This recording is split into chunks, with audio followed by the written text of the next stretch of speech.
We're talking today with Mr. Donald Buteyn of Holland, Michigan.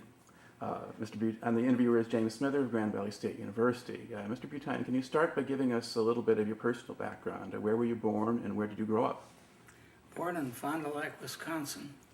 Grew up in Waupun, Wisconsin, about 20 miles southwest of there, and went to the public schools there. What did your family do? Both of my parents were trained morticians, and after they finished doing that, my dad went to work for the Cream City Casket Company in Milwaukee, and was their vice president eventually, and represented that firm all through the Midwest. He was on the road for 52 years. Mm-hmm. I used to kid him that he knew every maitre d' and every bellhop and every hotel from Duluth to St. Louis. And he was an immigrant, Mm-hmm. and had lost his Dutch accent. And my mother was born in the States. She was the daughter of immigrants. Mm-hmm. And my grandfather on my dad's side had been a member of the Dutch Army, and did some palace guarding in The Hague when he was young. And my grandfather on my mother's side was a pacifist in Germany. And when the rumors of the beginning of the 1870 war with France got public, Mm-hmm. he perceived himself as a candidate for imprisonment because of his outspoken protests against militarism in Germany. Mm-hmm. He was a cabinet maker. He loaded up his family's wife, my grandma, and 5 kids, and all of his cabinet making tools that he could transport on a big wagon, and fled under cover of darkness from Germany into Belgium, and came to this country as a pacifist. Mm-hmm. And eventually came to the wilderness of Wisconsin, where he opened up his cabinet shop. Was there any particular reason why he went where he did? I think because there were other German immigrants Mhm. who had begun to come to that part of the Right. country back in the 1840s and 50s, Mm-hmm. and this was in the early 70s Mm-hmm. that he came. That's true, because in Wisconsin there were a lot of German language newspapers and things down Yes. until about 1917. Right. All right. right. Now, you went through the public school system there in Wisconsin, and then when did you graduate from high school? In June of 1942. Okay. Now, before America got into the war back in 39 and 40, were you paying any attention to what was going on in Europe? Were you aware of what the Nazis were doing at all? Yes, I think we talked about it in one of our discussion classes in high school. Mm-hmm. And I became aware of it from newspaper headlines and things. We didn't have TV, of course, in those days. Mm-hmm. And I was at a statewide youth convention, an ecumenical youth convention in Sheboygan, Wisconsin, when the German armies moved into Poland. Mm-hmm. And that became big news. And I was planning to start college at Ripon College Mm-hmm. in Wisconsin,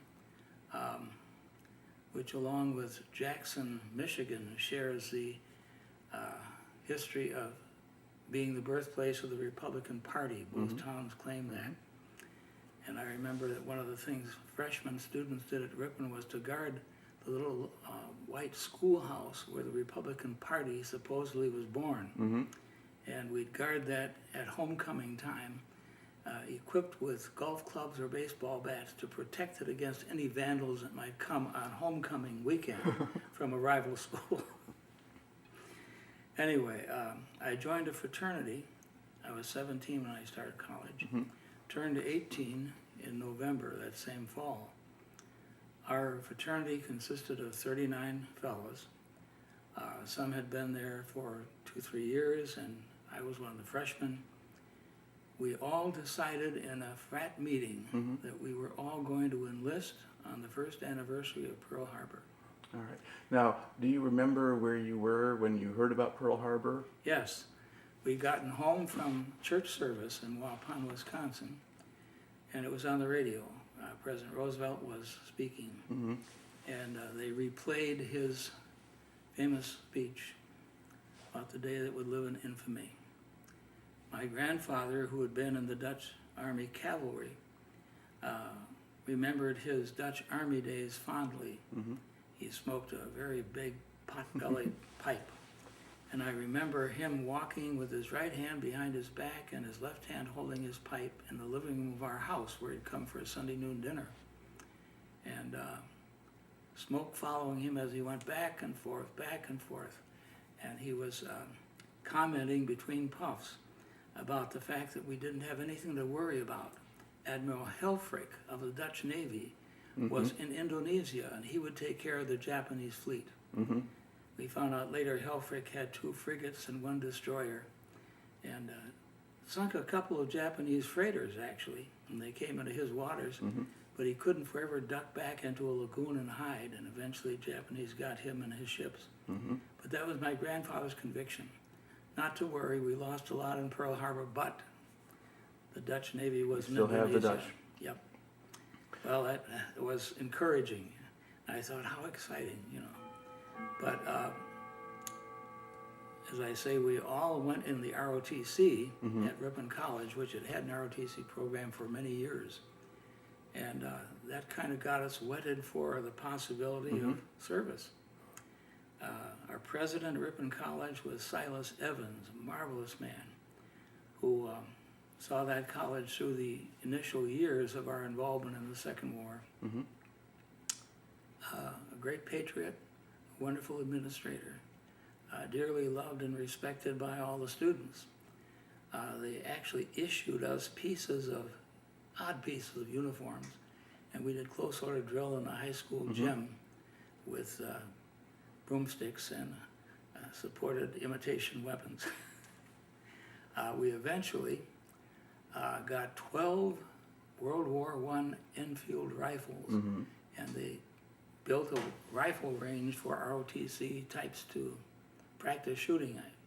I remember one of my frat brothers got a broken nose because he didn't hold onto the rifle very much well, and those Enfield rifles had a real kick, and the butt came down on top of his nose, and he had bandages over his nose for some weeks. Anyway, we all enlisted on December 7th, 1942. And how long then before you had to report for duty? We reported for duty the following February. We were given more pieces of uniforms, a few more Enfield rifles to practice with, and we left on the train from the railway station in Ripon. Lots of co-eds down, dabbing at their eyes and waving and so on. And my parents were at the station in Waupun as the train passed through, and we all went down to the Navy base, actually, north of Chicago, to get our shots. Okay, so Great Lakes Naval Base then? Yeah. And several of us had a case of the flu after getting the shots, but we carried on anyway, bravely. Of the 39 of us, to make a long story short at this point, 9 did not make it back. And the other remaining fellows, the other 30, 24 were wounded, including myself. And we drifted back in 1946, 1947, and some stayed at the college and picked up where they'd left off, which I did, and some didn't, and transferred to other schools. Some didn't even want to attempt to try to get back. Okay. Yeah. Now let's wind back a little bit. You arrive at Great Lakes Naval Base. What was your reception there? Very routine, very well organized, basically focusing on our medical condition and getting issued parts of uniforms we hadn't been issued on the college campus, warm overcoats, for example. And we had a weekend pass, and I went up to Milwaukee on the electric line that still existed between Milwaukee and Chicago at that time, and met my parents at the old Schroeder Hotel in downtown Milwaukee. And that was the last time I saw them till I got back. And well, I saw them one other time between then and when I got back after I got out of the Army. I was an only child, so they were very, very important to me, and missed them a lot. Now, how long did they have you at Great Lakes? I think about 10 days, and we got on a train, and most of us had never been out of Wisconsin. some had been Illinois kids and so on at the college there. But we went west, and I remember the morning they woke us up in the chair cars, and we could begin to see the snow caps of the Rockies. It was incredible. And we changed trains in Denver, took another train north of Denver up to Wyoming, to Fort Warren. Fort Warren had been one of the bases that General Custer had used. And the buildings were two-story brick barracks, still in very good condition, with stable front porches and high ceilings. And we took our basic training up there. Okay. About how large a base was it, or how many men do you think were there at the time? I think it couldn't have had more than about maybe 10,000 people. And there were some fairly new temporary structures that had been pulled in to house those that couldn't be accommodated in the old billets. Right. And our outfit began to change in terms of the fact that, I say our outfit, it didn't become our permanent outfit, but in terms of the training program, there were some other places that had enlisted, some that had been drafted. And my first encounter with Hispanic people was through some guys from Arizona and New Mexico who became part of our unit in the training. Okay. Now, at this point, were they forming you into units that would become regular infantry companies, or were they simply training units at this point? Training units. Okay. Yeah. And was this infantry training that you were getting? Basic infantry training. Okay. What were they having you do then? Well, learning to walk in a straight line, to keep step with one another, and then some initial weapons training with more modern rifles, the M1s, and we didn't get any machine gun training until, in my case, and several others, we were assigned to permanent units, where, as a matter of fact, that took place at Fort Leonard Wood in Missouri, and a number of us became cadre there at Fort Leonard Wood for probably well over a year. And we were trying to give basic training to new recruits coming there, and we'd had it once ourselves. By the time we got done giving it several times, we were in fairly good condition physically, and we knew how to aim guns. Now, how did the drill sergeants conduct themselves up at Fort Warren? They weren't too bad. They had loud voices, and now and then they were expert at turning the air blue when something didn't go right. I don't remember them being mean-spirited. I think they felt sorry for us at points, but they had a job to do. Why would they feel sorry for you? Because they knew what was ahead. They were old Army types. Okay. Had some of them served in the First World War? Or? There may have been some. There were some there. I know I met one fellow who had been part of the Wisconsin National Guard, which one of my uncles had been part of.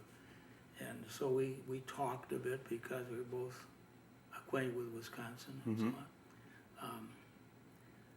I think the first training we had with automatic weapons and mortars when we became part of the 303rd Regiment. Company M was a heavy weapons company, and we had the old water-cooled machine guns. And of course, part of the basic training in Fort Leonard Wood was something we didn't have at Fort Warren. That was crawling on our bellies under the line of live fire that was going about 18 inches above the ground to get us used to hunkering down. Okay, let's go back up a little bit again, back to Fort Warren. Another question is, did the ROTC background help you at all when you first got to boot camp? I think it helped us stay in a straight line. We hadn't had that much training apart from those Enfield rifles that had a kick, you know. Yeah. But you knew the march commands and things like that. Yes, we knew how to fold the flag and how to raise it and lower it and things like that. Yeah. Now, among the men that you were with, did you have a sense that they were a reasonably well-educated bunch, or? Well, those that I had enlisted with were all college Yeah, they were all students. college guys. Yeah. It was a mixed bag. The rest, some that had high school. There were some that didn't have high school. The organization of the 303rd had guys from all over the country. Mm-hmm. And you begin to get interested in the accents you would hear. Mm-hmm. You could tell when a kid was from Chicago and when he came from Brooklyn and Mm-hmm. when he came from Massachusetts and when he came from Texas. And Okay.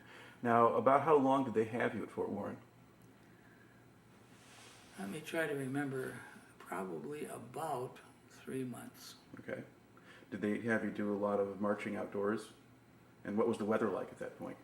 In Fort Warren, it could be hot at noon, Mm-hmm. and there could be snow flurries at 5 p.m. Mm-hmm. And we had mostly suntan uniforms at that point, Mm-hmm.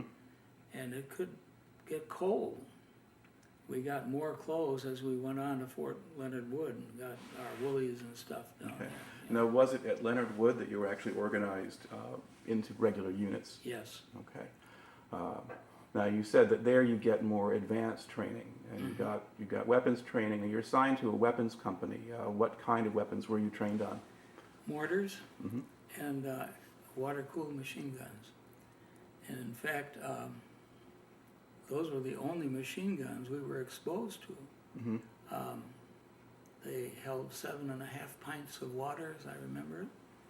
And I can remember during our actual service in combat in Germany that when you'd get so full of whiskers and lice and you wanted to shave your face, you'd shoot some rounds in the air, take the hot water out of the machine gun canister, put it in a helmet and shave, and then pour it back in the gun again.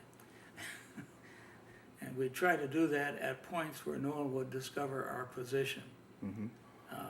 which meant you didn't do it at night. You'd do it sometime in the daytime and didn't have to fire many rounds to get that water hot.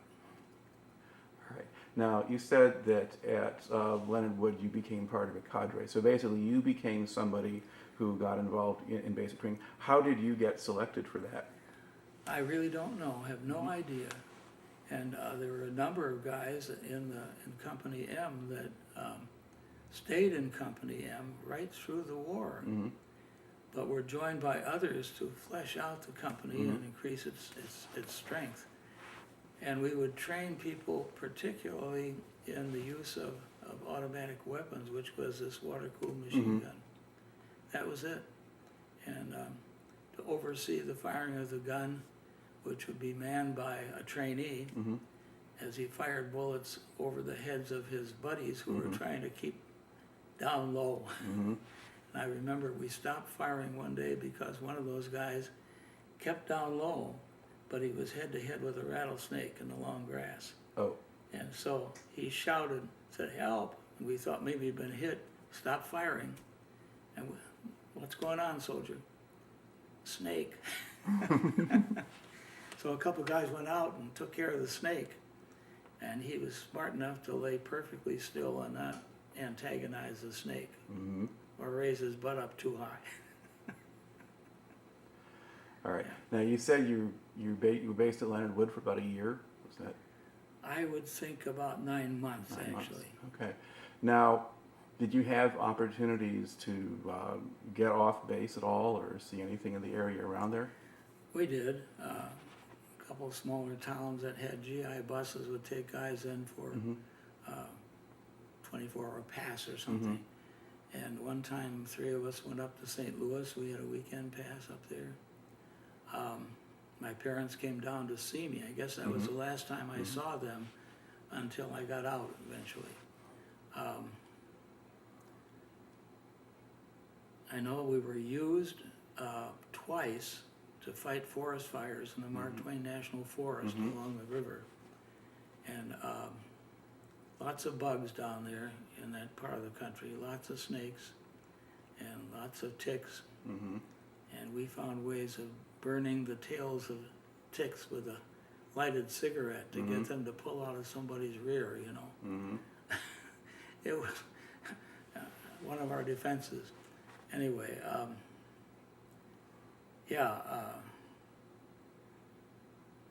the firefighting things were interesting because they took us away from routine. Mm-hmm. And what could you do as a what were you doing as a firefighter? Mainly slashing brush to create breaks, They didn't always have as many bulldozers as we have today, Mhm. and using picks and shovels to help widen some of those breaches and make them a little more formidable. So that was mainly what we did.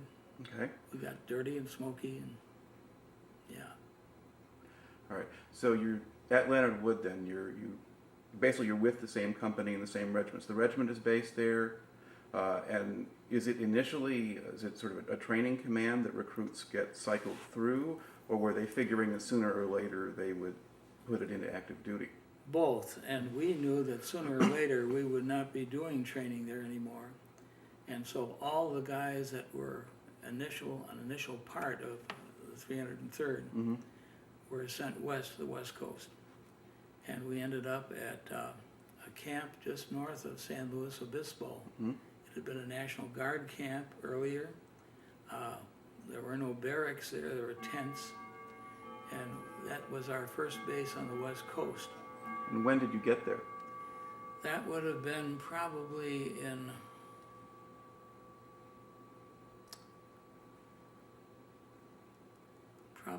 the middle of spring, 44? 44. Yeah. And strangely, some of us didn't stay there long. Mm-hmm. I don't know how this happened, but a number of us, maybe 20 of us, were interviewed for assignment to ASTP unit at the University of South Dakota in Vermilion. Mm-hmm. There were a number of these units based at various state schools, and you would get courses which you could eventually claim for credit somewhere else after the war, and most of the courses were in the physical sciences, mathematics, Mm-hmm.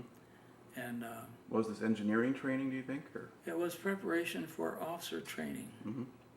And we had about 800 GIs at the University of South Dakota. And that was right along the north side of the Missouri River, Mm-hmm. on the South Dakota border there. Nebraska was across the river. And that was an interesting time. It was a combination of military discipline in the college barrack dorms that were used as barracks. And we got to know some of the professors very well. There was more intimacy there than there was with some of our training officers elsewhere. Right. And it was, in fact, kind of a fun experience. The training was intense. Mm-hmm. And I think, like most of the guys there, the rapid fire absorption of mathematics and physics and chemistry stayed in our heads long enough to pass the exams, and then ran right out of one of our ears, you know. We didn't hold on to it very long. Some of the math courses, I'm amazed that we passed the test. I couldn't do that again today. I've forgotten it all. But anyway, it was training that was required and considered to be important. Were you getting regular military training at the same time? Yeah, we do some marching, close order drilling, and so on. And So they kept you pretty busy, so you couldn't kept us- socialize? We could socialize. Some of the sororities there would host dances, and guys that were in the unit there were invited to come, and so on. And a couple of guys, I think, found their future spouses there in South Dakota. Okay. We did some drama things just for fun, and it's kind of enjoyable. And how long did they have you there? I was there about 8 months, and we were all sent back to the West Coast for amphibious training. Mm-hmm. And things were getting hot in the Pacific, Mm-hmm. and so I can't say for sure. There may have been a few that actually went on to officers training, but I don't know any of those that went on. We just went right back into another form of basic, which was amphibious training, with the understanding we eventually would go to the Pacific. Now, were you back with your original company in the 303rd? Some, and I'm back with the original company, and they had moved from the base up near San Luis Obispo down to what we called Camp Cook, which became Vandenberg Air Force Base eventually. Camp Cook was a big Army training base on the coast. And we went through our first amphibious training under Marine Corps commanders because they knew more about that. Right. And eventually we spent probably about 6 weeks down at the Marine base near San Diego, and we would go out on training missions on an old transport called the USS Hunter Liggett. It was an old tub. Could handle about 1,000 guys at a time. We go out off of St. Nicholas Island, which is one of the islands off the west coast. Not like Catalina Island. There were no people on Right, it. right.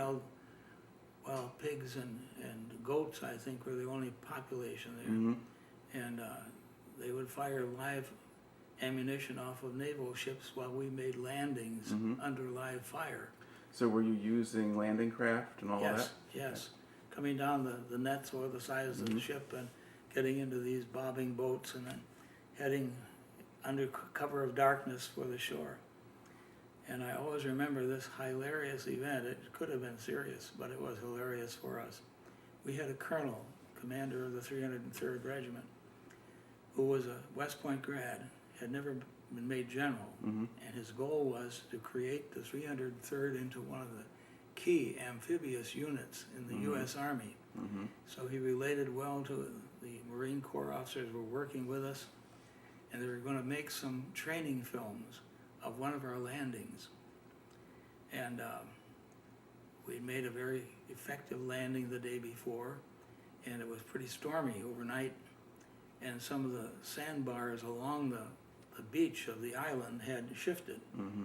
And we came in, the ramps lowered, there was a war whoop, and we were to charge off through the water, carrying whatever we could carry and establish a foothold on the beach.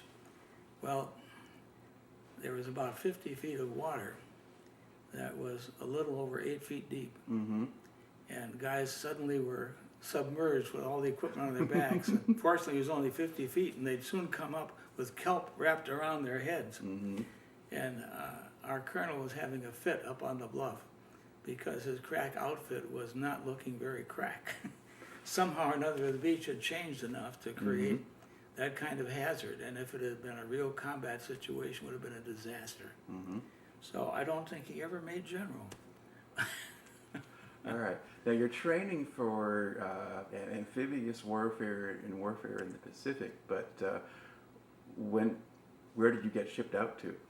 Well, December of 1944, the Battle of the Bulge had emerged. The news was not very good, and we were slated in our suntans to head for the port of Los Angeles and a convoy over the Pacific. The orders were reversed. They put us on troop trains with all our equipment, headed us for New Jersey, and issued us our winter clothes there and boots. And we spent Christmas in New York City. Some of us had passes. We loaded on a convoy between Christmas and New Year's. Convoy left New York Harbor right after New Year's Day. 53 vessels. And it took us 13 days to cross the North Atlantic because it was still submarine time. And we had a Canadian destroyer, a baby aircraft carrier, U.S., a British frigate, and a U.S. destroyer as our escorts. And the vessel that 1,400 of us were on, including almost everybody in the 303rd Regiment, had been an Italian cruise ship, been captured in Rio de Janeiro, brought back to the States, refurbished to carry troops, but it was old. And it was, in this particular case, the mother ship of the convoy. And we went across the North Atlantic, blacked out, of course, at night. And we changed course periodically. I think it was every 45 minutes. I'm not sure about that. Maybe every hour on the hour. by whistle signal, and all ships would change 45 degrees. And then the next time they'd change 45 degrees that way. Mm-hmm. Hence, it took us 13 days to get across the ocean. Okay. Now, your ship being the mothership, does that mean that that's where the whistle blows? That's where the whistle blows, and that's where the radio connections were that gave instructions to the other ships. Mm-hmm. Did they have any U-boat scares on the way over? Yeah, we lost 3 ships to U-boat. Mm-hmm. They were all freighters. Rescue attempts were made for the crew on 2 of them, and were fairly successful. But one of them, they didn't get there fast enough, and it sunk too quickly. Mm-hmm. It was a very bad, stormy North Atlantic at the same time. They were dropping depth charges from the little aircraft carrier, small planes that could go up. I don't recall whether they had helicopters yet then Not or yet. not. I don't think so. No. I don't know just how they managed to land, but they did. It was a short runway on that small carrier. And the depth charges scared some of the subs away, I'm sure. They also did damage to the hull of our old ship. And there were 5 decks on that ship. They moved the guys from the 2 lower decks up to the top 3, and they were busy welding anything that was made of iron across the seams of that boat, and the pumps were working full time. And the interesting thing was we finally, after 13 days, pulled into the port of Le Havre in France and pulled up to the dock, and we were in process of unloading down the gangplank with all our gear. And we noticed the ship was sinking in the harbor. It never was under the water. Right. The water came up probably to above the first 3 decks, and it was sunk in the mud. Right. And thankfully it sunk there, not somewhere else. So they were landing you then in mid-January. Would that be about right? Would have been about the 3rd week in January. Yeah. And then how quickly did they move you out of there? We moved with whatever vehicles came with us, and there weren't many on that ship. There were some on other ships, and some met us there. Standard Army trucks, and we had one Jeep that became our company Jeep and was so lettered. And we moved up to the nearest rail line that could accommodate us. And I think after about 10 days near Le Havre in France at a temporary base, where rations were scarce because one of the 3 ships that was sunk was carrying all of our rations and stuff. So we were mounting guards on the cook tent because guys were getting hungry and snitching, you know. Anyway, they got us on a train, classic ancient freight cars, the old 40 and 8. Right. And we went up through Brussels, through Belgium, up to the edge of the Netherlands. And our first combat encounter was actually following a Sunday service in probably the first week of February in what had been an apple orchard, and but pretty well shredded by artillery fire. And the British Army had attempted to cross several of the rivers there that converged in that area, and had suffered great losses, had not been successful. So there was plenty of German artillery on the other side of these river channels. And we were having this service. The Catholic chaplain was on one end of the orchard, and the Protestant chaplain on the other end. I remember the communion service because we had synthetic lemonade. We didn't have grape juice or wine. And we had a loaf of French bread that he had to break over his knee. You could barely break a piece off of it. And we just finished both services, and all of a sudden 88 millimeter rounds started hitting the orchard. How do you know they were 88s? Because we found parts of them afterward. Okay. Yeah. Because an 88 is usually a direct fire weapon, so they point straight at you and shoot, Well, rather than sometimes they howitzer-style would arc artillery. over, and Okay. they were you know, the reputation was an excellent accuracy. Mm-hmm. They really laid in on that orchard. And I remember a kid from Detroit named Orlando, who was one of the gunners in one of our machine gun platoons. He and I took off with heavy machine gun fire hitting the orchard Mm-hmm. from maybe about 3/4 of a mile away. Okay, well, in that case, if the Germans are sort of that close and have a direct line of fire, then 88 fire is pretty likely. Yeah. And I can remember seeing the machine gun bullets hitting the dirt behind his heels as he was Mhm. running ahead of me. And I don't think either one of us touched the ground very much. We were going fast. There was a railway siding on an embankment right along this orchard. Mm-hmm. And several of us took cover there under some derailed freight cars. Mm-hmm. And I remember making myself so thin between the rails, and bullets were ricocheting off the wheels of the derailed car Mm-hmm. and didn't hit either one of us. We stayed under there for a little while. And when the firing stopped, we decided we had to go somewhere. And we eventually kind of reunited, regrouped again, and tried to get where we would be less obvious. Mm-hmm. That was quite an achievement. So where were the officers during all of this? Oh, they were part of the service, and Mm-hmm. they had to scatter too. Mm-hmm. You know, you learn to be very fleet of foot under those circumstances. And anyway, we regrouped, and because we were a mobile regiment, we were no longer attached to the 97th Division. Mm-hmm. At that time, I think officially we were probably under British command, Mm-hmm. but only for a short time. Right.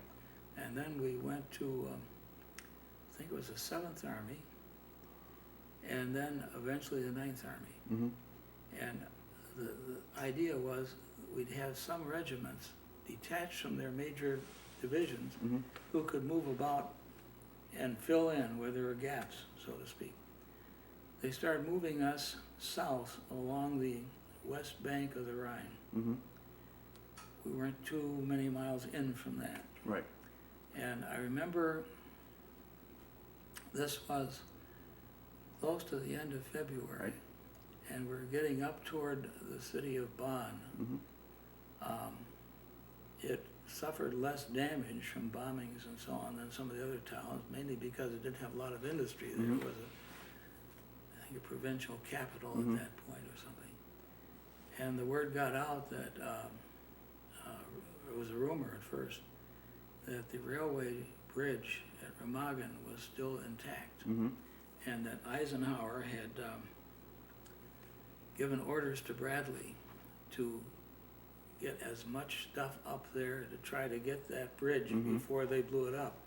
It was being used as an evacuation bridge for German army Right. and trucks and so on. Mm-hmm. And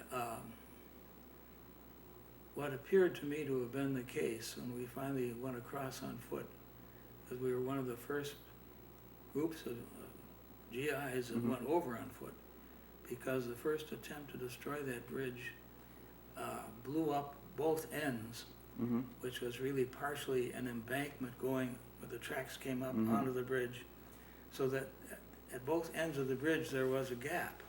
You had to go down through Mhm. the mud and stuff and then climb up to get onto the bridge structure itself, Mm-hmm. to run as fast as you could across before they blew it up again, Mm-hmm. or attempted to.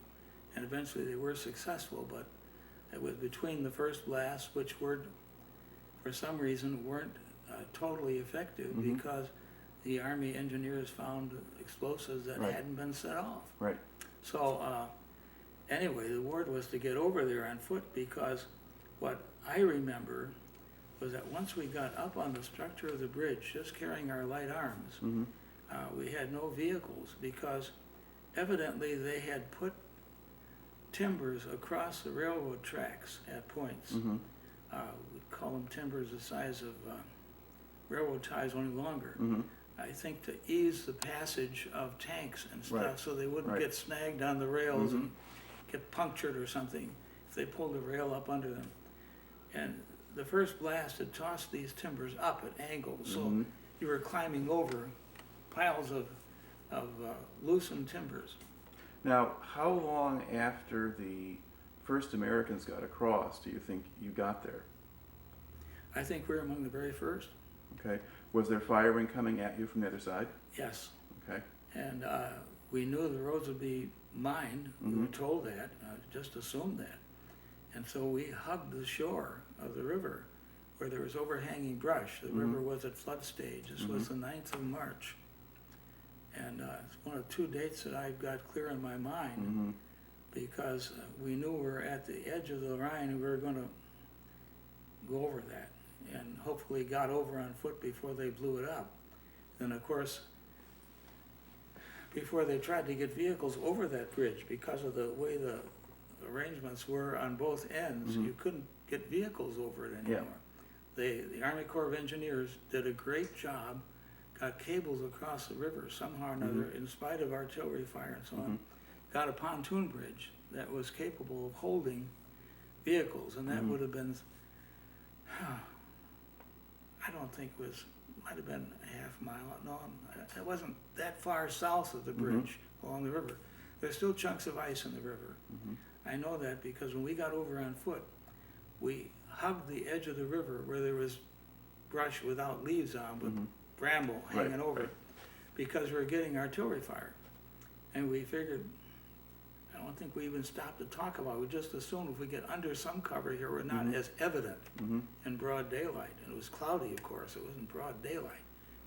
But we hoped we'd get some support eventually with supplies and vehicles, which we did after the first attempt to put that pontoon bridge in failed because what was left of the German Air Force dive bombed the east side of the cables, loosened them, and so the pontoon thing was swinging with the current downstream.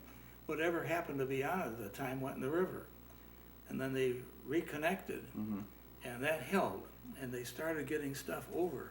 But I think that must have taken, this is not perfectly clear to me, but it seemed to me like 4 or 5 days before we had any equipment on the other side that was other than guys on foot with small What kind of equipment did you bring with you? canteen cup, pistol, carbine, and we didn't even bring our water-cooled machine guns because we didn't think you could carry that heavy tripod and managed to get over all the stuff that was jumbled up on the surface of the bridge, because the idea was get over that bridge before they try to blow it up the second time. Okay. Now, were there soldiers from your regiment who were trying to move forward and beyond the bridge itself to expand the bridgehead, or could you tell what was going on? We didn't. The thing we did was to try to cling to that shore and make ourselves as invisible as we could because there was artillery coming in. And we knew the roads were mined. Were the Germans counterattacking on the ground or just bombarding? No, mostly from the bluffs. I think those bluffs must have been, it might have been, I'm thinking Mississippi River bluffs as a comparable, possibly 700, 800 feet high. Okay. And we knew there was artillery up there, and they were firing. Of course, some of the German commanders who were supposed to have held that bridge were executed. I think they were all hung. So we were told anyway. They didn't do their job. And if there was much small arm fire, it was mainly from, there was woods on the sides of the hills, and we knew there were Germans up there because we'd hear the bullets fly over our heads once in a while. But artillery was a big concern. Right. But then when that pontoon bridge held and vehicles started coming over, of course they became targets too. And as we say, the roads were mined. They had to kind of tiptoe their way into it. They didn't know what they were going to hit. And then there were companies that came across the pontoon bridge to reinforce us, and they brought more equipment. And they began to try to go up through that woods. And my recollection, and this is kind of vague, was that there was one of the first black infantry units committed to battle there. And I don't remember what unit that was. I just remember seeing some of them. And they were just scared as we were, but they were good soldiers, and this was a new thing. They'd always been doing stuff behind the lines. Right. And yeah, racism was still a terrible plague in this country. and it touched the military as well. And eventually the military helped to break it. Mm-hmm. Thanks to Eisenhower, I think he, No, actually Truman. yep, and Truman, yeah. And of course, Bradley had gotten the clearance from Eisenhower to do whatever he could to get that Ninth Army across that river and Mm-hmm.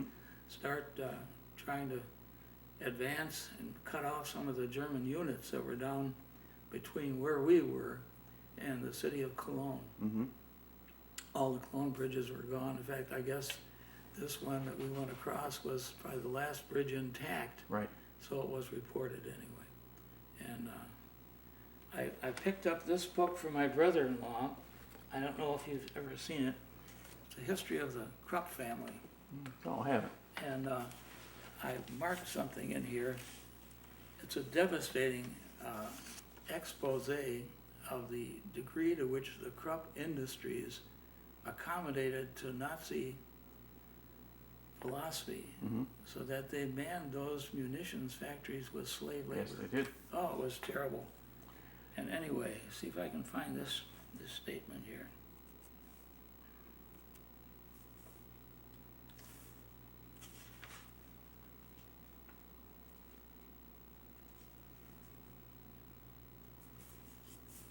Just a minute, I think it's back here.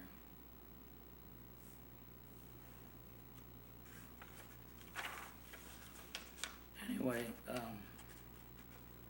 there's not much military history in this book. It's all about the Krupps. Mm-hmm. Okay, here it is. Page 554, yeah. In the second week of March came word that Allied troops had crossed another far greater river. They'd crossed the Ruhr earlier. For the first time since the Napoleonic invasions, enemy infantry was on the right bank of the Rhine. The Americans had seized a railroad bridge at Remagen. Mm-hmm. And here and there are little comments about this. And a little further on, they make the comment about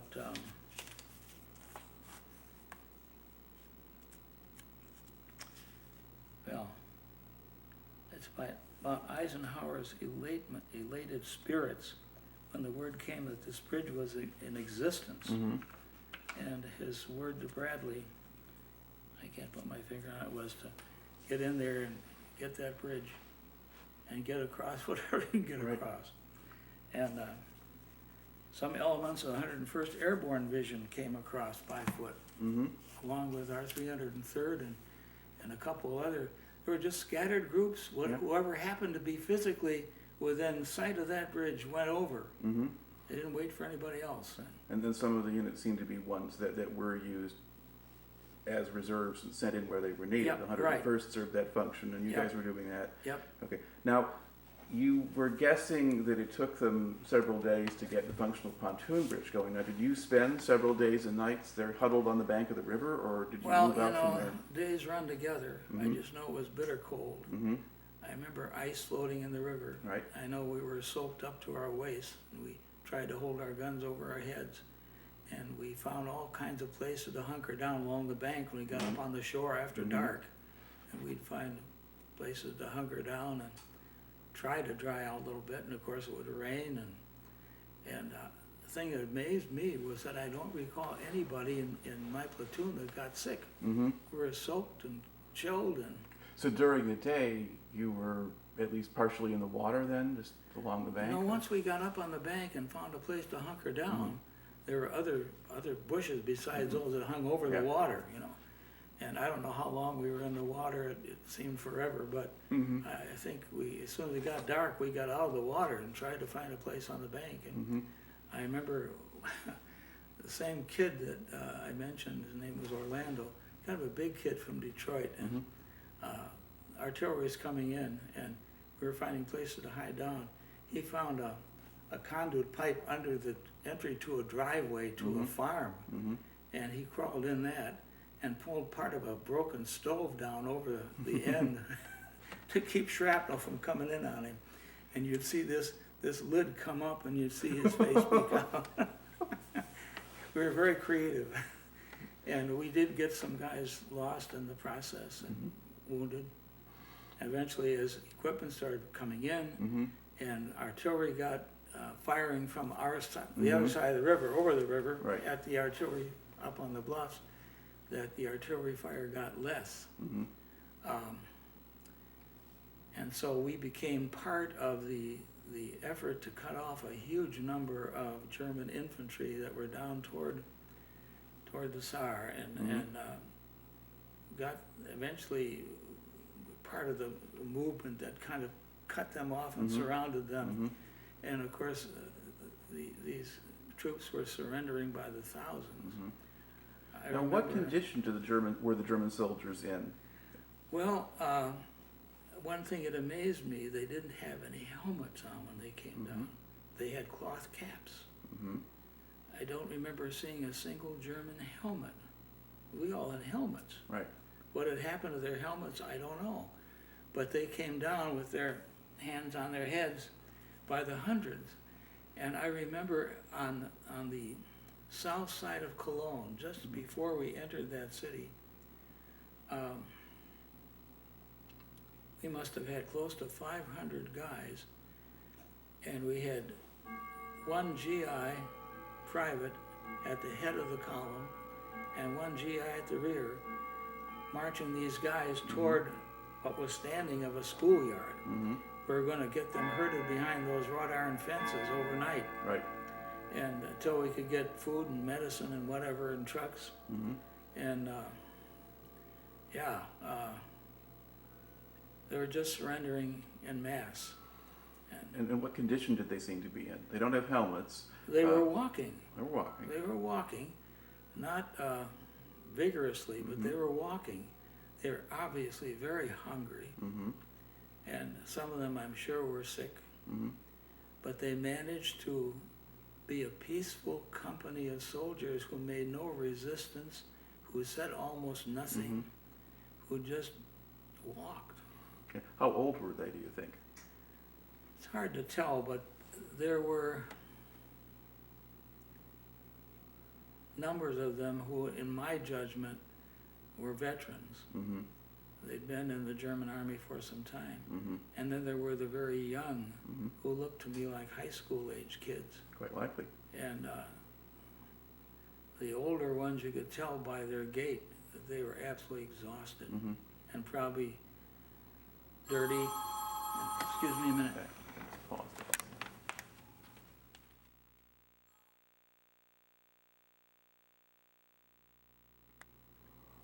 Okay, we're talking about seeing German prisoners and having them come in.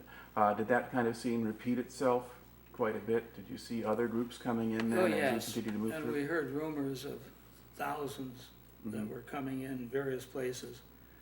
And I always remember our entrance into Cologne. My wife and I visited Cologne about 10 years ago. Amazed that they were able to renovate that city so beautifully. But it was an absolute ruin. And I picked up a pair of binoculars somewhere. I was platoon leader, and I don't know where I got those. They may have been German, I don't know, but I had a pair, and there was a lot of smoke over the city of Cologne. There'd been additional air raids. We'd hear the planes coming over, and the sun was coming up, and it was very hazy, very smoky, and I was looking toward the city, and I saw two things that were reflecting sunlight. I thought it was off the wings of a couple of fighter planes. But as I looked at them, the planes weren't moving. I thought, these can't be planes. And as the sun got up and some of the mist disappeared a little bit, I realized what I was seeing was the gilded crosses on the two spires of Cologne Cathedral. And it reminded me of the old hymn, you know, about o'er the wrecks of time, you know, standing o'er the wrecks of time. That cathedral was damaged but not destroyed. The railway terminal across the street from it was an absolute ruin, which said something about the precise nature of some of the bombing that was done. It wasn't always precise. Well, some of these cities were just, you know, it must have been thousands of people killed. Yeah, and Cologne had been a favorite target of the British bombers, which Yeah, did really right. just area bombing. Yeah. So to some extent, that was good luck that the cathedral was Yeah, still standing yeah. at all. Yeah. Anyway, Now, at this period there, when you're moving, you've made it onto the right bank of the Rhine, now you're advancing and Germans are surrendering. Were there other Germans who were still fighting back at that point? yes, yes. And we were ambushed in a section of Cologne where the buildings on all sides were just walls with no windows, you know. And whether it was SS or not, I don't know, but we were able to lob some bazooka rounds into some of the empty windows where there perhaps were floors standing where somebody could mount a gun because they were shooting at us. And we pulled into this sort of crossroads section. There were several streets converged, and we silenced the guns, but a couple of our guys got hit, and that was a little incident. But the reality was there were still people around, and some of them still had guns. We got out of Cologne, heading toward Dusseldorf. And that always intrigued me because my granddad, who'd been a pacifist, had had his little cabinet shop in Dusseldorf. And it was from there that he had fled to get his family out of Germany. That was in 1870. Don't remember getting into Dusseldorf, just moving toward it. What the SS was doing up on the bluffs, they were lowering the barrels of anti-aircraft guns, and they had these shots that would explode maybe 150, 200 feet above the ground. Right. I don't know how high, but they were loaded with shrapnel to shoot down planes. And sorry.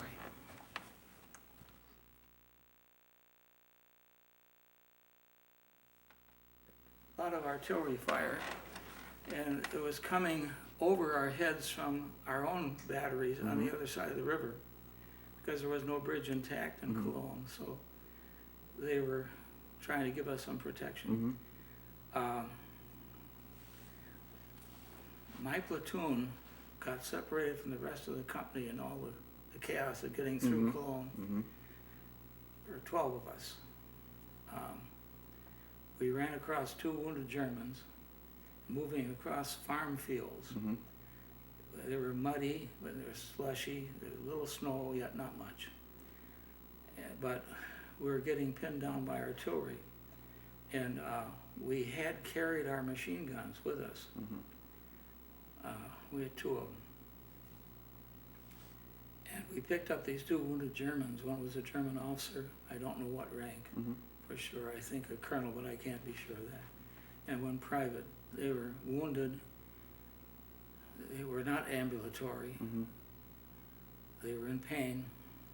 And I mention this because there was an understanding, I think, among most GIs that if you came across an enemy soldier that was injured, you would do what you could for him. And we managed to carry those 2 guys with us. And to do that, we left a little stash of ammunition belts in metal boxes at the last place we had holed up. And we got into the basement of a farmhouse that was partially destroyed, and we decided to hunker down there. But we needed our ammunition to protect us, and we got the 2 wounded guys with us. So I was squad leader, and I said, I'll go back, and I had a pack board on my back, empty. They were sort of framed and you could wear it over your back. And I picked up 3 of the boxes of ammunition, all I could get on that board, and started back across this muddy field, moving as fast as I could to get to the house. And in the process, one of these anti-aircraft things came in overhead. And I knew I'd gotten hit in my right ankle. And I jumped into an abandoned German trench for a zigzag. Right. And hit a rock with my right foot as I came down. It was jutting out from the wall, and in addition to the wound, I got a sprain. And I couldn't lift myself and the stuff up out of the hole again. I didn't know if I could walk or not, as I found out very soon after I couldn't walk on that foot. And the guys saw me go in the hole and not come out because they were watching from underneath the first floor of this house, looking out. And after it got dark, 3 of them came out and pulled me out of the hole and carried me back with the ammo that we needed. And cut my boot off, and my foot was very swollen. I figured it was a sprain. It hadn't bled very much. The wound was just a shrapnel wound. It wasn't bad. We didn't have any medication with us or any medics with us. So the 2 Germans were not doing very well, and I was having a lot of pain in that foot. But we didn't dare go out en masse because of the artillery. So we just made ourselves scarce down there.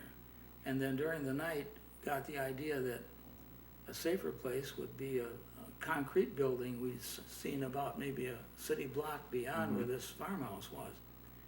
And we could get in there. It looked like a reinforced 4-story building of some kind. And so under dark, while we made it, they carried me and they carried the 2 Germans and got into that place, which was a little more secure because the artillery was coming over us from the American side and coming in on us from the German side. So there we were stuck. And And, now I need to pause this because this tape. You're in a stronger building. yeah, How long do you have to stay there? we were there about 2 days, and we decided there was less artillery fire coming in, and there was a row of houses, and that's the way they did the farming in Germany. There'd be a little row of homes, and they'd have land that they'd work. And we headed for that row of houses after dark, and we left some of our equipment behind because we had me and 2 other guys that couldn't walk. We knocked at the door. The first house we came to, a little old lady came to the door, and she spoke a little English, and she welcomed us in, sent us down into her basement, heated water for the wounds, and had made some tea, and was really a very nice little hostess. She said she had a daughter somewhere in Germany, didn't know where she was. She had a shortwave radio, which was illegal. And she informed us that every night she would tune into the BBC out of London. That's the second date I'm firm on, because it was April the 12th. And she tuned it on. If she'd been caught with that device, she'd have been shot. And the announcement was over BBC that President Roosevelt had died, April the 12th. We were able, by pure coincidence, to somehow have some other guys in our unit looking for us. What happened to those guys? You know? They sent an ambulance out looking to see if maybe we'd been banged up so bad. The ambulance had a trailer behind it with stretchers on and other medical equipment, and came by this row of houses. Never found out how they knew we were there. I think they saw there was some semblance of GIs having been around there, and found us.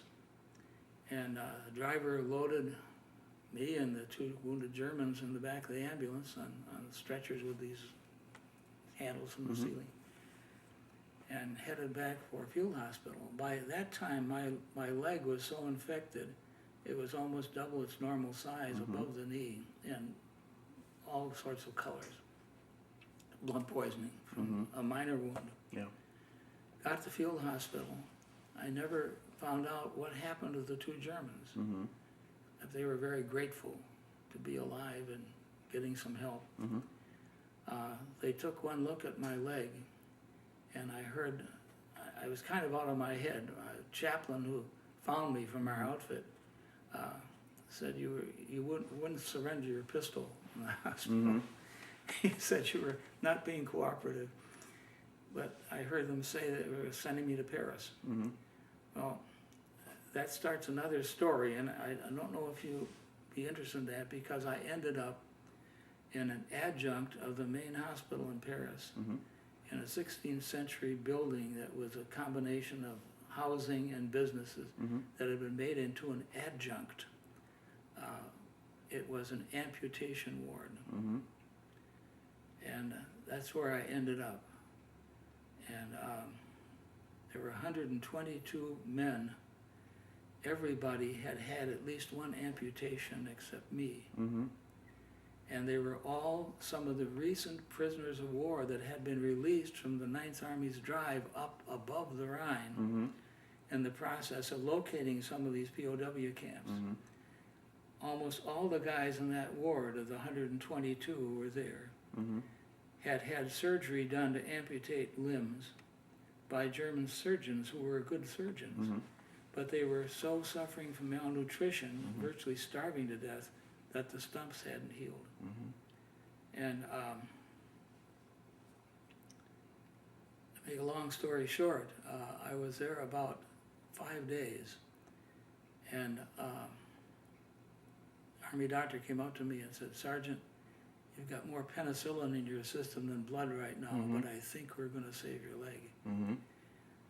I was the only one who came in there as a candidate for Right. a new amputation, Yeah. because they hadn't thought they could do it, Mm-hmm.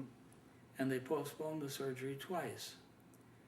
Well, I was there for about 5 weeks, Mm-hmm. and the ligaments in that leg were so infected I couldn't put any weight on it. They just Mm-hmm. kept helping to heal it. Mm-hmm. I began getting therapy in a whirlpool and all this kind of Mhm. thing. I'd go around with my leg sticking out on a wheelchair arm, Mm-hmm. and I'd help the nurses. Some were French, some were British, some were American. Mm-hmm. Work on these stumps that were so raw and so red. They'd been so lacking in food that they hadn't healed. Mm-hmm. And the process was intravenous feeding Mhm. because some of them couldn't handle regular food. They lost their teeth, lost Mhm. their hair. They were just skeletons. Right. And the process was, I call it shingling these stumps, these raw stumps, with squares of gauze, about Mhm. that square, soaked in a medicinal solution of some kind. And I'd help nurses. I'd hold these squares, and she would take them and shingle these Mhm. stumps Mm-hmm. twice a day. And I would try to help with that. And I got my Purple Heart in that ward. Mm-hmm. The chaplain found me the second time. He was a great regimental chaplain. Mhm. And I was the only guy from an American unit from any unit that hadn't been the victim, Mm-hmm. the object of German surgery. Mm-hmm. So my leg is saved. These other guys, Yeah. one guy who'd worked for oil company in Pittsburgh, Pennsylvania, had lost parts of both arms and parts of both legs. Mm-hmm. He had a wife and 2 little girls back in Pittsburgh. He didn't want them to know his condition. Mm-hmm. Chaplain finally persuaded him that if he would dictate a letter, I would write it, Mm-hmm. which I did. And he was eventually transferred back to the States. But in those days, we didn't have the marvelous facility we have now for artificial limbs. Mm-hmm. I knew he'd probably get 2 hooks, one on Yeah. each arm. What he'd get by way of legs, I didn't know. He gradually healed in other ways so they Mhm. could move him. Mm-hmm. But some of the guys died while they were there. Right. I always said to myself it was an absolutely unforgettable period in my life. Mm-hmm. And if I'd ever wondered what kind of a hell war is, I saw the results there in that big ward. Mm-hmm. Uh, Right. And you said you were there for about 5 weeks. So basically, did the war end while you were still in the war? No, it ended. I guess 5 weeks was the total time I was in hospital. Mm-hmm. I was there 3 weeks, and I was sent to a British hospital on the Channel Mm-hmm. for about 4 or 5 days, transferred from that hospital to one near Cambridge. Mm-hmm. And I was in the Cambridge hospital when the war ended. Mm-hmm. And I was able to begin walking with crutches. And there was a GI bus took some of us into the city of Cambridge. Mm-hmm. The first night the lights went on all over England. Mm-hmm. And I remember the headlines were a ship of American citrus was arriving in the port of Southampton, and every school kid in Britain could have a slice of orange. Mm-hmm. First time since 1938, I guess. and it was quite a parade. They had Boer War veterans and anybody that had part of a uniform marched, you know, flags out of every window, and it was quite a good experience. I always remember another kid with me, he'd had an arm wound, and he was healing, still had his arm in a sling, and we got off the bus and we were standing on a street corner by a street light to post and hang on till we got tired, and watching the parade. There was a Cockney guy in a derby hat who was very much under the influence, and he is hanging on the light pole just a few feet from us, and he looks at us with his blurry eyes and he says, "Hey, Yanks, you bloody Yanks, you won the war, but you slopped off all the ale, and I'm dry."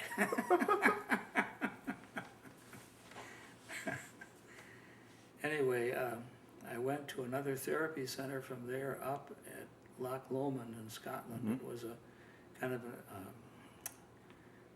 recreational tourist place, and they made it into a therapy center. And since I'm Presbyterian, I thought I'm putting my foot on holy ground up here, you know, getting to walk a little better. And went from there down near Birmingham to another place. It wasn't a therapy center. We were all just sitting around, all us old dog faces. The war is still going on in Asia.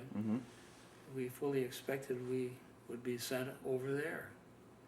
And after the third breakfast there, second lieutenant came in and asked for me. And I responded. He said, "Can you come with me, Sergeant?" I went with him. A colonel who interviewed me said, "We've got a program in mind for U.S. personnel in Britain and the continent to give them some culture, to keep them busy doing creative things. And our big idea is to create in a former British officer training program that's been loaned to us.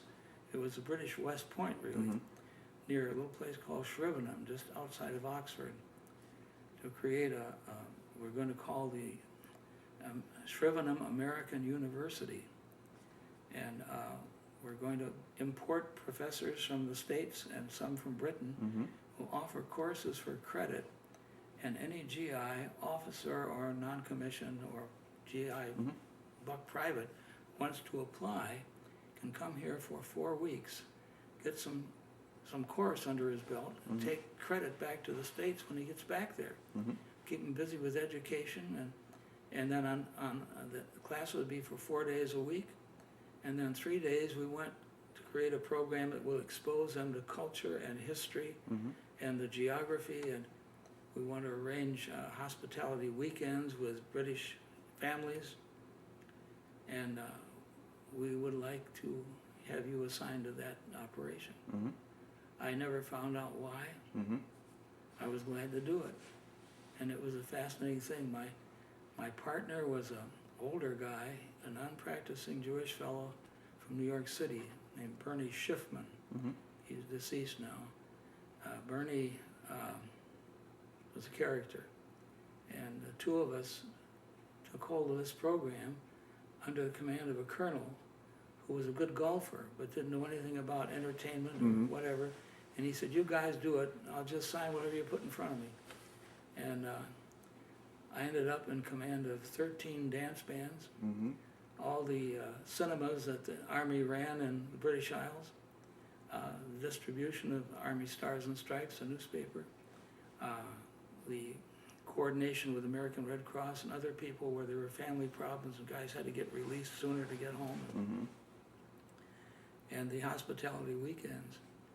And I kept Christmas 1945 with a family on such a weekend. I wanted to see how it was going, and another GI and I spent the Christmas weekend 1945 with this family north of London. Her name was Slee.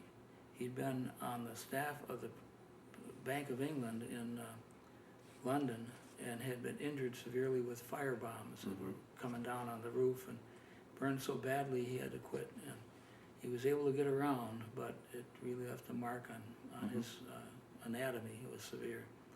And those dear people, rations were still in place, but they made a wonderful Christmas for the two of us. And I went with my wife, 1996, and visited his wife, who was still living, with her son-in-law and daughter near, let's see, they were almost into Wales, and a little town called Box, England. I always remember that place because the sign over the post office was Post Office, Box.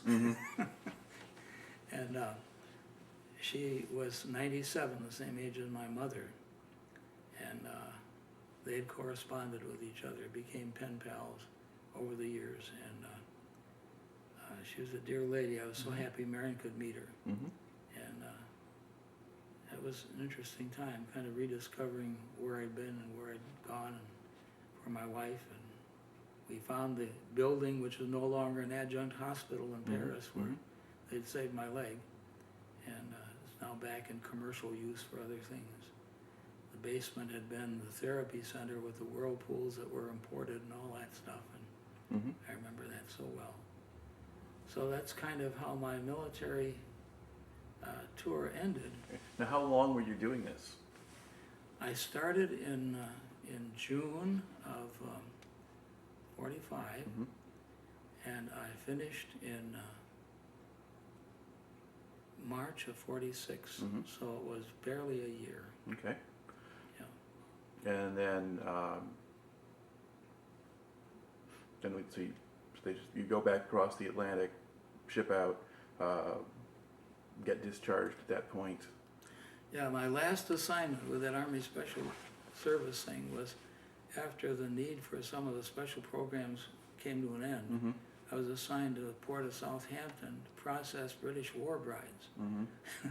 Going back to the States, sometimes going back to meet their in-laws whom they had never met before their husbands got back.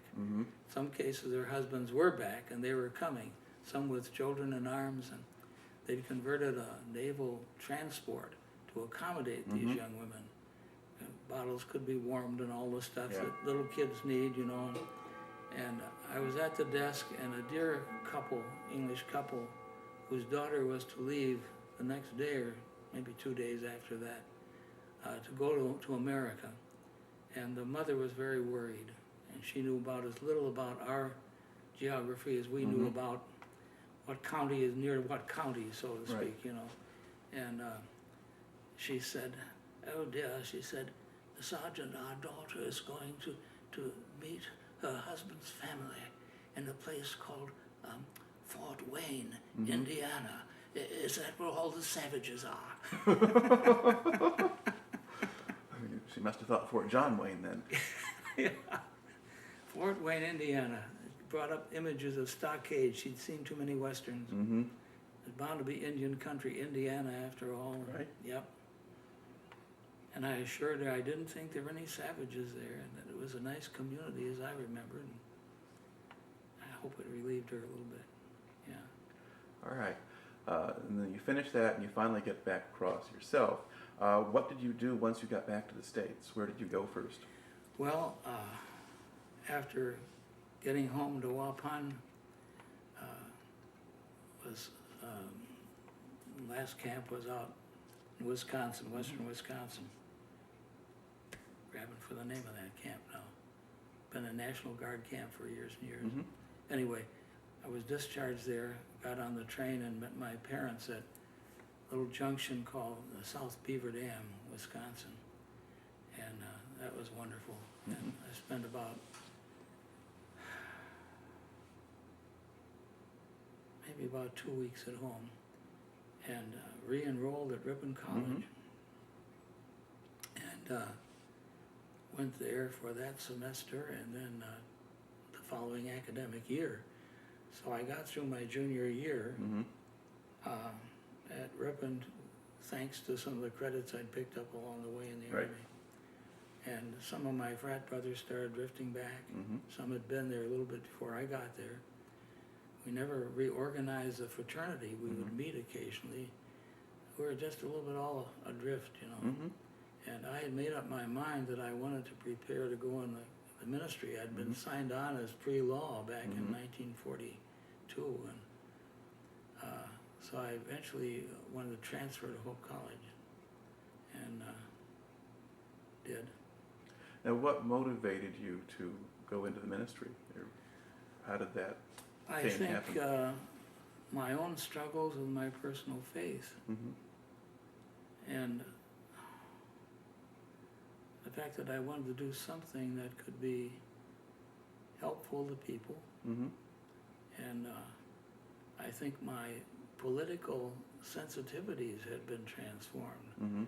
I began to think of the role of the church in urban society, because whatever I encountered in some of these blown up cities in Germany that showed a shred of hope was the fact that here and there were little knots of Christians that had no love for Adolf Hitler. And also the fact, another chapter I didn't tell you about, I perhaps had mentioned, we had been involved in liberating 3 of the, so we were told, over 200 political prison camps in Nazi territory, populated by Europeans from all over Europe who didn't like Hitler, including Germans. And that was an unforgettable experience, because the first camp we liberated was in a place called Flossenburg. And 9 days before we got there, we had heard that a very important person who had protested Adolf Hitler and the Nazi Party had been hung. Turned out to be Bonhoeffer. I was 19. I didn't know anything about Bonhoeffer. Right. But that's what we'd heard. The other 2 camps weren't in a village, didn't have the name of a town associated with them. They may have had numbers. By the time we got there, the SS had fled. And whoever was still alive and breathing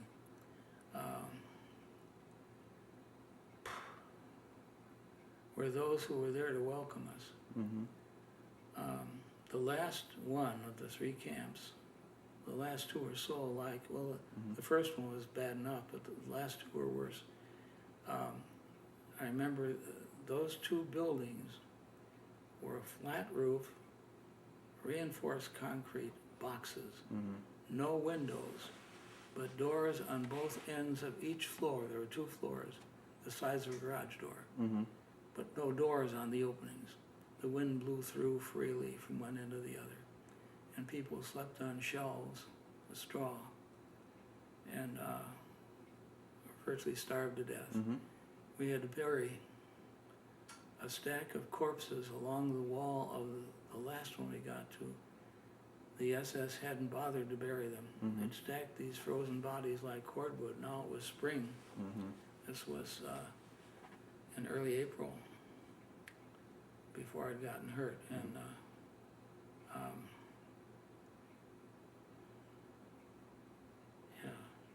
I had nightmares about that. A stack of bodies that was about 75 feet long and shoulder high. No way to find out who these people were. Whatever shred of clothing had been there had been gone. The bodies were beginning to decay. It was getting spring. I remember there were about a dozen, I would estimate, that were still ambulatory, and others that couldn't walk that we transported in Army trucks to the nearest field hospital. And those who were ambulatory would try to do what they could to help us remove some roadblocks the SS had thrown across the entry and exit from the place. They couldn't. And about a dozen, we had them sitting on the side benches of traditional type Army truck.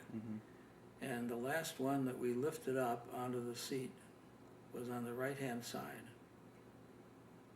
He had rags around his feet. He had one sleeve missing on his sweater. He was as thin as a person could be and still be alive. He was without teeth, he was without hair. Got him up on the seat, he could still sit. And we were raising the tailgate to drop the pins in. And he leaned forward a little bit, and his voice was fairly clear, and he could speak a little English. And he said, "Thank you for saving us." And he reached into his sweater, what was left of it, pulled out a cross with a chain on it, one of these crosses you'd find in Catholic and Lutheran homes with baubles around it. I don't think they were real gems, but it looked very nice, and a gold chain. He held it up in his right hand, and he made the victory sign with his left hand. And he said, "Thank God for saving us.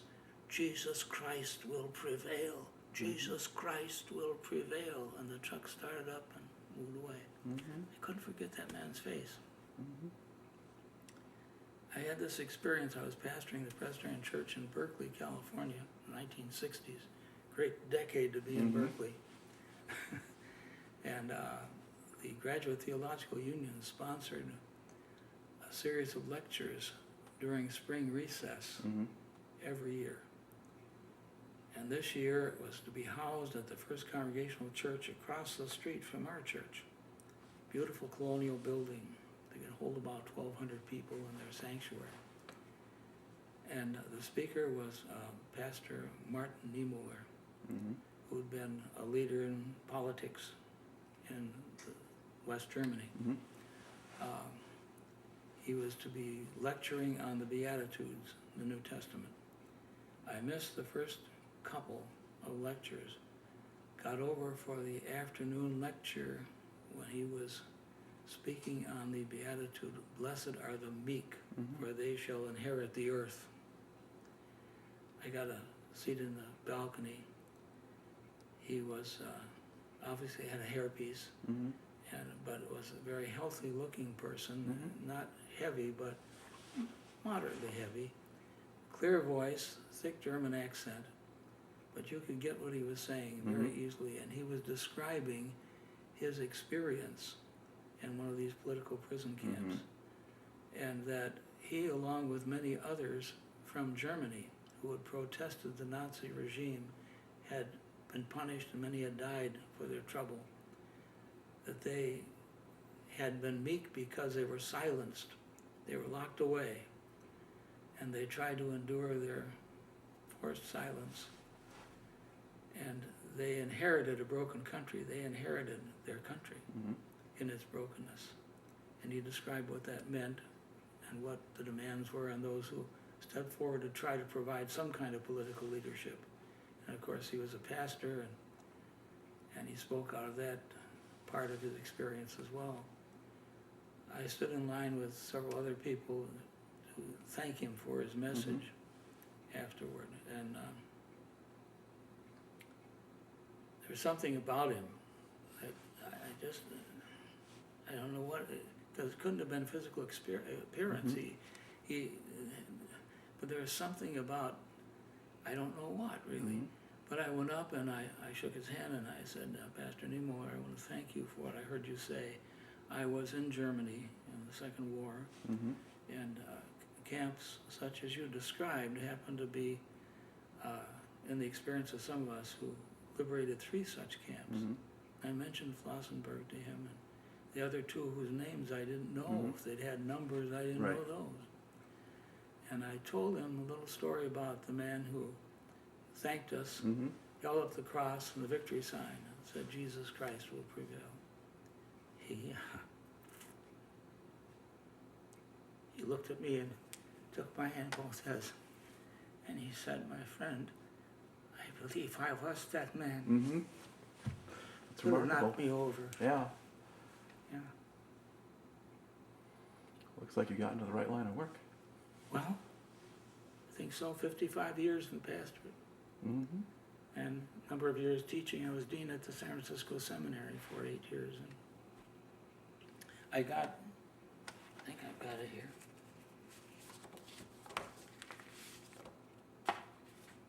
Somewhere. Oh, there it is over there, I think. I think there's a resume over there. Yes. Yeah, that's what I want you to have. Yeah. Okay. And I'm still an adjunct professor over there. I work long distance with candidates for the doctorate. Try to help them get through. My latest one is a Filipino pastor from Los Angeles. I think he's going to make it. His English is good, and he's a diligent student. And Did you get a doctorate then yourself? got an honorary. Got an honorary doctorate at Whitworth College for riot control in Berkeley. Okay. That's another story. But during the 10 years I was in the Presbyterian Church across the street from Cal, about a block from Sather Gate, and the chancellor was a member of our board of elders, Roger Hines. Terrible time to be chancellor of university in that kind of environment. Oh man, we averaged, according to my arithmetic, a major altercation every 13 days for the last 5 years of that decade, which required outside police or outside National Guard coming in. And his widow was here at Friendship Village. He died over in Europe on a lecture tour after he resigned from Cal and retired, and then he was working for the Bill Hewlett Foundation. And that service crossed paths with me when I was at San Francisco Seminary, because the Hewlett Foundation funded the chair I was in. It was a new chair in urban ministry, and most of our churches Mary and I had served were in big cities. Now, what did you do to prevent riots or stop them? Well, this was 1968. And Berkeley was a peculiar place in many ways. That was the same summer that Berkeleyans disrupted the Democratic Convention in Chicago, and all 7 of them were ringleaders of altercations of one kind or another in Berkeley. When they were out of town, we had relatively civil peace, you know. And I knew most of them. They were all characters, and they all eventually became upper middle class, made money. The very thing they said was sinful, they did very well. Anyway, in the summer of 1968, there was a student uprising in France.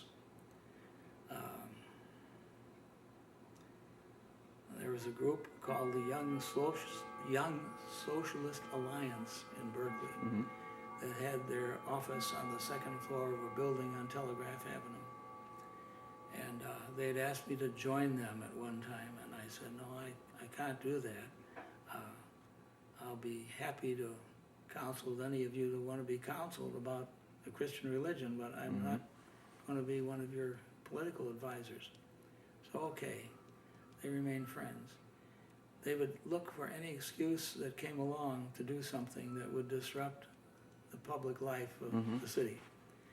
And this thing in France caught their eye. They decided to join with the students and workers of France and protest whatever in Berkeley. And to do that, they were determined to have a street rally. And the local council and the police department said, you can't close a busy street like that. You can have your rally on a parking lot over here, but you can't have it on the street. They were being, deprived of access to a public street for their program. So an altercation ensued, and one thing led to another. And by the 2nd of July, the city was in absolute chaos. They'd had parades down the main business street. Everybody in the parade carried a piece of stone or a piece of iron they could throw at the nearest plate glass window, and they broke every store window for the last 8 blocks on Shattuck Avenue. It was chaotic. The police were burned out from no sleep, and the National Guard was being beckoned to come in again, and City Council was absolutely powerless. And 22 of us clergy types met about 6 o'clock on the morning of the 3rd of July. And we decided we would sign a petition to the City Council, which was meeting in extraordinary session at 9 o'clock that morning. And all 22 of us, rabbis, priests, pastors, went down there and said, we're willing to take over responsibility to restore civil peace Mm-hmm. in the University District. If you'll give us that authority and keep the police out. And in desperation, they said, okay. Mm-hmm. And we rallied 114 volunteers, including 13 Black Panthers, whom I got to know, and I appealed to them and said, you know, if you don't want radical white kids spilling trouble over into your neighborhood, you come up and help us direct traffic up here. And we had armbands, the sign of the cross, the Star of David, no nightsticks, no guns. We had flatbed trucks with microphones that could be used by anybody who wanted to have 10 minutes of time to speak. Mm-hmm. And the churches would monitor the time clock. When you were done, you were done. And we had loudspeaker systems, and we imported some hippie musical groups from the Haight-Ashbury to come over and do street entertainment. And we had 15,000 people there at that rally on the 4th of July to celebrate the birth of freedom. Mm-hmm. Look at all the freedom we've got here. We can speak. And so we had Trotskyites, communists, young socialists, United Methodists, Mm-hmm. the Young Lutheran Alliance, a labor union or two,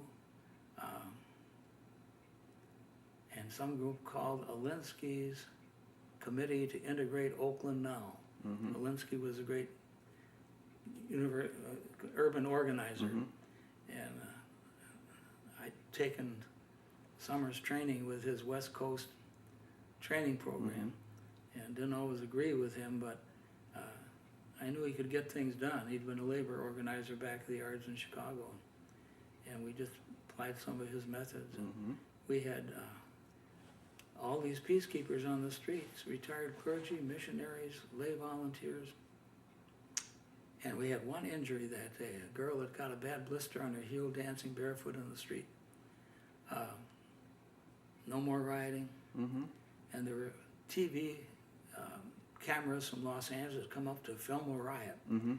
And I remember about 11 o'clock at night, after we'd made an appeal, everybody stooped down wherever you are, pick up some debris on the street, put it in these containers the churches have provided. We're going to turn the streets back to the city fathers clean tonight. No more rioting. We had no more riots for 6 months. I think it's the only time that I know of in American history where a duly elected unit of government turned over the authority to police a given section of their estate to the church. Said, we give up. We don't want the National Guard coming in here again. It's bad for the city. So. Now, to look back on the whole thing now, and it's been 60-some years since the end of the Second World War, how do you think your time in the service affected you as a person? Well, some of the experiences I will never forget. I think it made me far more aware of the fact that this thing called violence is real. It happens. It's insane. And sometimes wars are necessary. But if we can avoid them, we ought to. And that stint in that amputee ward was enough to make me aware that war is hell for sure. I'd known that before that, but that was obvious. The lives of those guys, the courage it took for them to open their mouth and try to smile. And I took pictures of graves at military seminaries and cemeteries in England, because my neighborhood in Wisconsin had lost 6 guys. And I found the graves of a couple of them that had been killed during the D-Day invasion. Got pictures of their graves and could send them home to their families and so on. And when you see the row on row on row on row on row on row, you realize this is a terrible price. Oh boy. And the suffering of the people in Germany. Some of them, continued to nurse a very stupid feeling that somehow or another their country had been in the right. They were programmed. And to see them struggling with a new sense of guilt, Mm-hmm. yeah. Yeah, I think, and of course, all of us vet types from that era, we're slowly moving on, and not so slowly anymore. I'm fortunate. I've been blessed with good health. Mm-hmm. This leg still gives me trouble once in a while, but if I have a spasm of soreness or weakness, it doesn't last too long. Mm-hmm. And put heat on it, and those ligaments never really got their normal, regular strength anymore. So I have a floppy foot on my right side. And when I was dating my wife, she used to say, it always sounds like somebody's following us. And my foot made an extra clop every time it came down.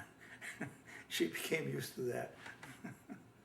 So I get around, and my health's been pretty good. I had a 4-way bypass here about 12 years ago, and my heart's doing well, and I'm doing well, and I can remember pretty well, And you tell a good story. yeah. So thank you very much for sharing your story with us. Sure, well, thanks for coming by and giving your time for this. Yeah, Here we go. I got a letter from you.